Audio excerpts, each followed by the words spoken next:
Mga idol, ayan mga idol, mag-ingat po tayong lahat mga idol, no. So hindi natin po alam kung kailan dadating yung bagyo o madaling araw o mamayang kalating gabi.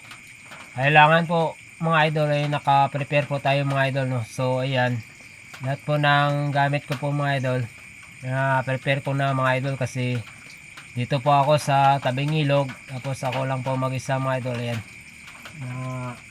sinabit ko dito yung helmet ko mga idol, para pang ano ko mga idol. Ayan, kunin ko. Yan, yung pang lagay ko sa ulo ko para hindi ako masa ng ulan. Tapos maggawa ako ng ano, pang may ginawa na ako ng slupin mga idol na gawing pang bahay para hindi mabasa tayo ng ano, ulan. Kaya ibalik natin muna ito mga idol, para pang prepare na natin sa sali. Sinasabit ko lang yung mga idol para hindi tuyos kung yung kaso.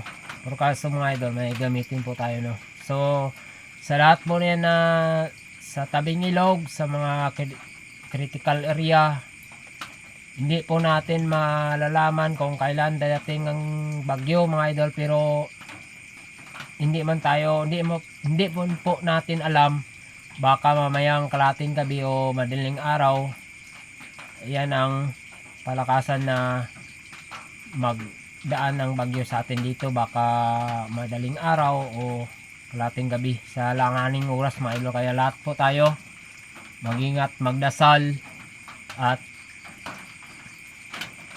manalig po tayo sa Diyos na tayo ay sakali magliis yung bagyo, mag-iwas, hindi po pasok sa atin, kumbaga hindi po dadaan sa atin. Yan, hiling po natin lang sa taas na sana po maulan man po, pero ano lang, katamtaman, at wag lang po malakas yung hangin. Kaya lahat po tayo magtiwala sa taas, manalig sa taas, magdasal na sana po ay wag lang dito dadaan sa atin ang bagyo na malakas sa sipo.